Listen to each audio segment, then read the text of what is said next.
I'm Chidi coming to you from Amakoro Lodge, and this is Invade. Living the premium style and all that makes you smile. Show me the stars, the love flows.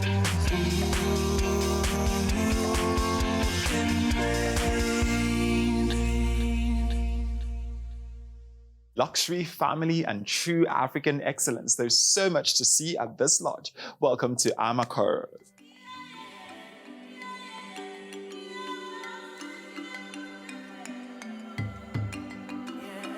Musanze, where the morning mist clings to the Virunga Mountains. There's a place where culture breathes through every being and luxury rests in every detail. This is Amakoro Songa Lodge, named for the volcanic stones that shape its walls and the Rwandan spirits that shape its soul. The owner, Rosette Rugamba, invites guests into a living story of tradition, art, and connection to nature. From the interiors to the warm embrace of the community, this is more than a lodge. It is an immersion into Rwanda's heart. To our delight, a Rwandan dance troupe welcomed us. The performance is a living celebration of heritage, joy, and hospitality. Welcome to a journey where design and culture converge, right here on Invade. Hi Rosette, how are you? Very well, thank you. Good to be here. Very welcome to Amakoro. It's an absolute pleasure to have you. Thank you so much. Please show me around. Wow. My goodness. You're welcome. The African statement here is out of the world and it's quite eclectic. I'm sure you're very proud of yourself. You know, birthing such an amazing property. Well, I think I am, but not You think you are? You are? Yeah, I'm proud, and I think I'm proud with everyone who has been part of making my dream come true. Yeah.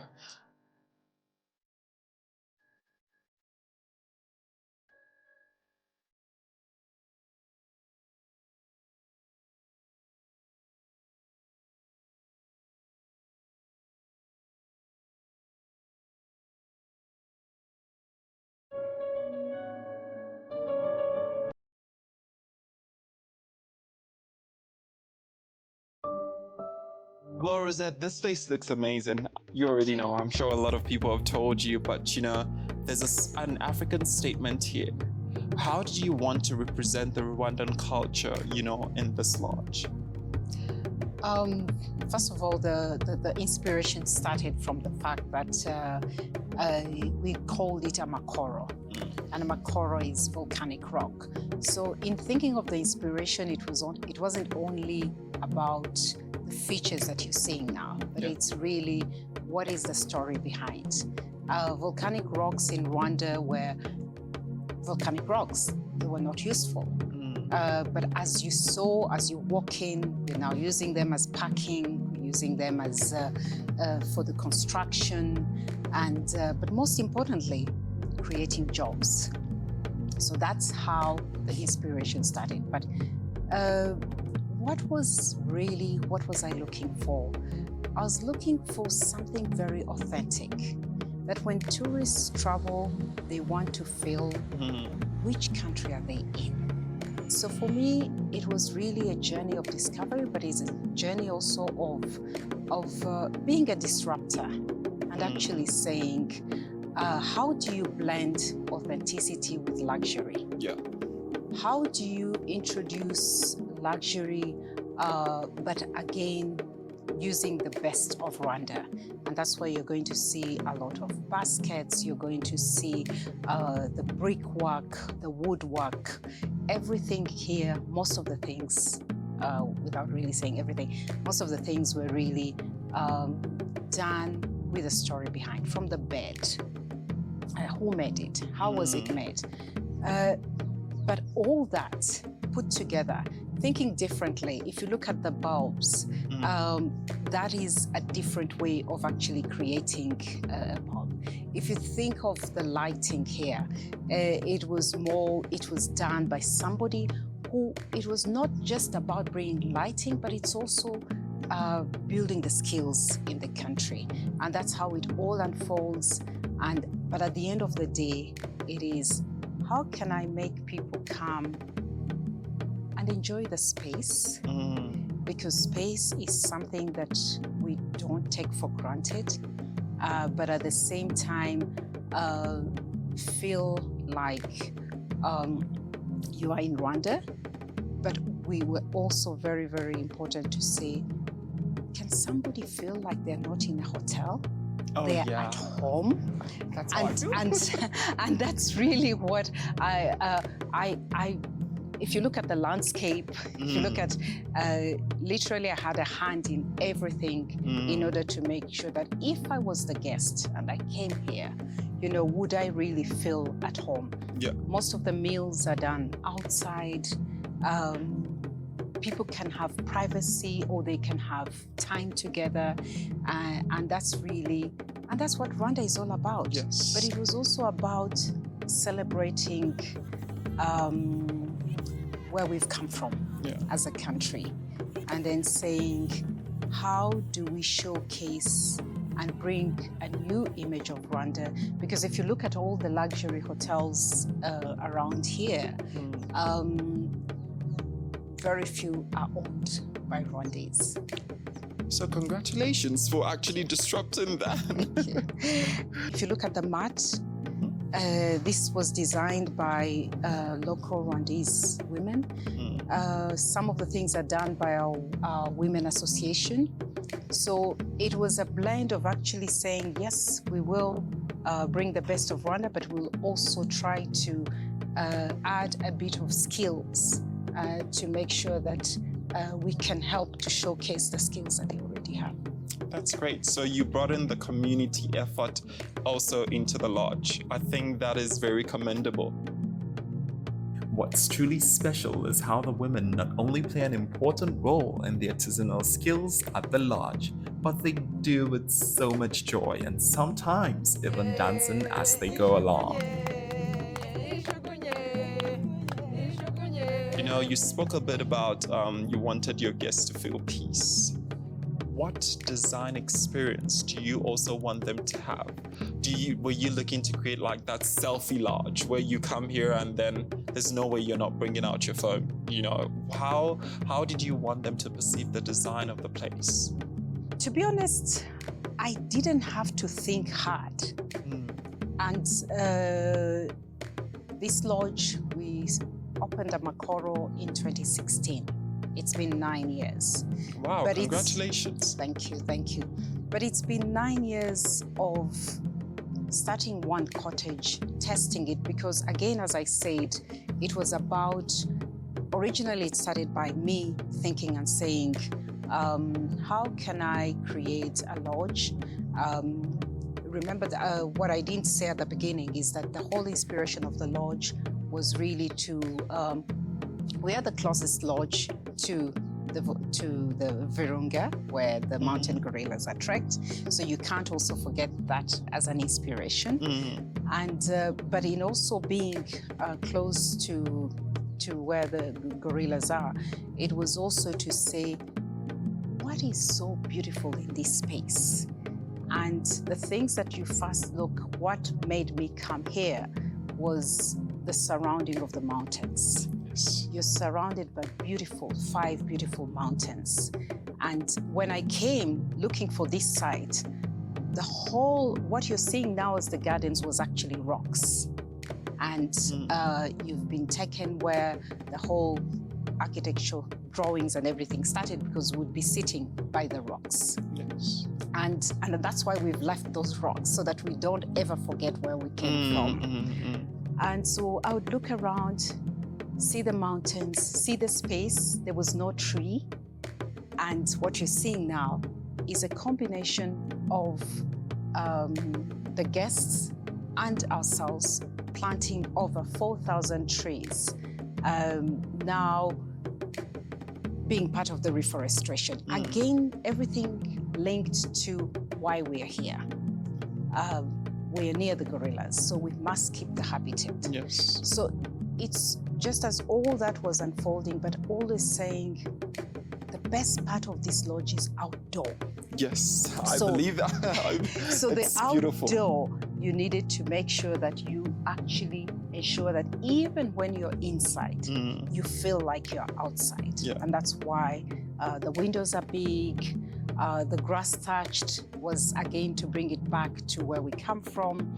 There's a lot of all our traditional houses are grass touched. So it was all that unfolding and say, it's cold. And because it's cold, you know that not everyone will always get a chance to sit outside. So how do you create a sense of feeling that when you're inside, you're actually feeling like you're outdoor? The other thing is my love for flowers and plants. This was a field day for me. So we created a landscape, and good enough, the guests love it. If you ever ask anybody who lives here and says the landscape outside. So it was important to celebrate the outdoor. And what did the outdoor and reforestation bring? It brought birds. So now we've got 42 species of birds that have actually just under the Amakoro structure. Absolutely, yeah, just here. So you can be here, you see the mountains, you're a few minutes from the gorillas. And then now, when you come inside in the interior, where we are now, you can see the traditional stools, the patterns of Rwanda needed to come in, using a combination of the grass thatched with the bricks, which are very, very Rwandan, the baskets. And what we're trying to do now is also using our own lights, lamps, the beading. But again, even in choosing these things, there is a story behind everything. The beading that you see just behind us is done by deaf people who are Rwandese. Oh, wow. And they've got the art. So again, in collection of what we use, it was important with the story behind. The other thing that I didn't mention is that Amakoro is very big about the local community. So many of the plants that you see outdoor there, it is people who are traditionally farmers, now showing them that there's another skill, that you can be a landscaper. And so now we've got new professions that have actually started. When you go to the rooms as well, the bed, every bed has got somebody who actually did it, who had never made a different design of bed. And so you're trying to celebrate them, and that's what we tell our guests as well. Wow. But most importantly, the rooms are big. We create space. Yes. We create space, whether it's in the shower, whether it is in the room. We want you to feel that if you want your privacy, you can stay indoors. Yeah. But you have the space. You can have your indoor, you can have your massage inside your room. We've got a fireplace in every room. Yes. So it was really about creating the space inside and the space outside, because this is within a 12.5 acres of land.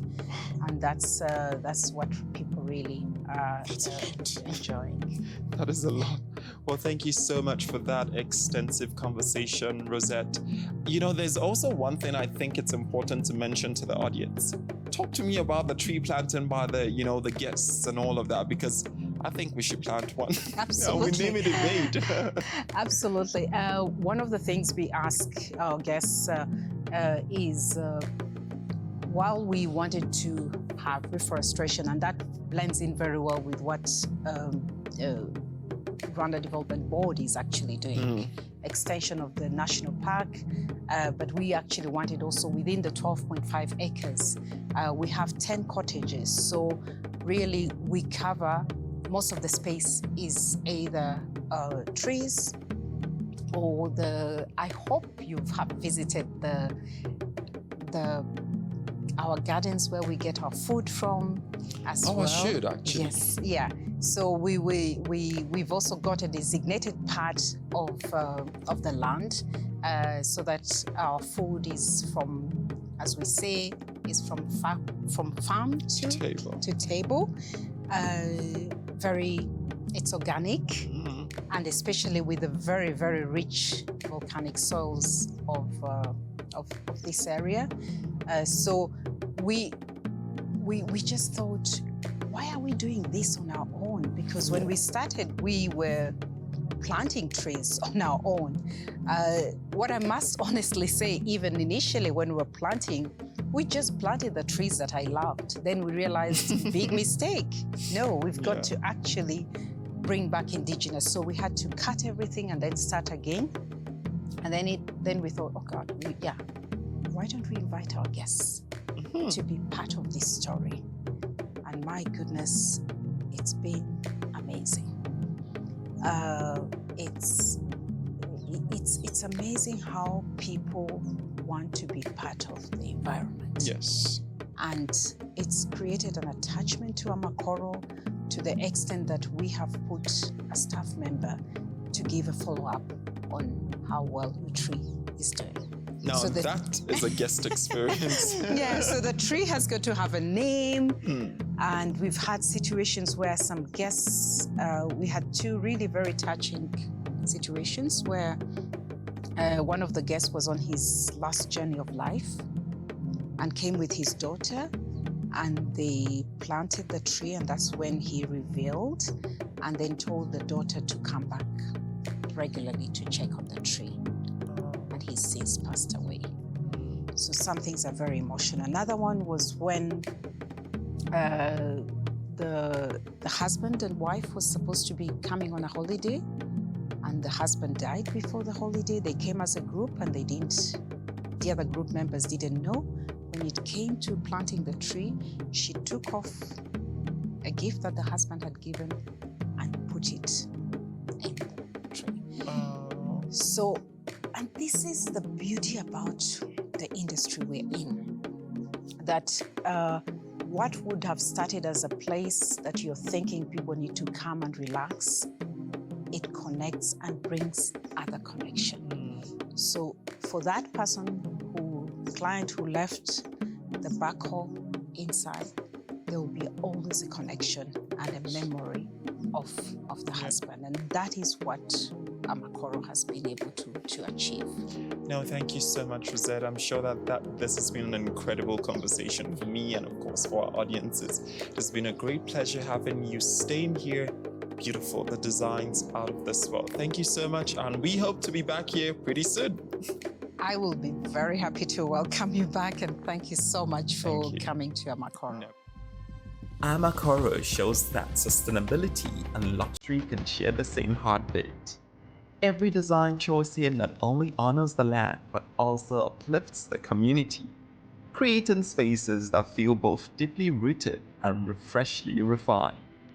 As you've heard, the guest experience goes far beyond comfort. It's about connection to the culture, to nature, and to the stories that make the place unique. Every stay is a dialogue between tradition, history, and modern elegance, leaving you with memories as enduring as the volcanic stones in its walls. Here is a quick word from the guest experience manager, Patrick Frienzi. So as you can see, we have a lot of volcanic rocks, and the owner decided to leave this place like this because of how Amakoro used to look like. So this is why we always bring our special guests here to tell you and to show you how the place used to be. You know, we had nothing at all. So they used to pack their food, and then they come here, relax, and think what can be done here. So this is all where the story began. The center of the Rwandan heritage are the traditional dance performances. This is conscious luxury, and it's exactly the sort of stories that we like to tell on Invade. It's always good to bring you into properties that tell the true story of African excellence. Thank you so much for watching, and until the next one, keep well.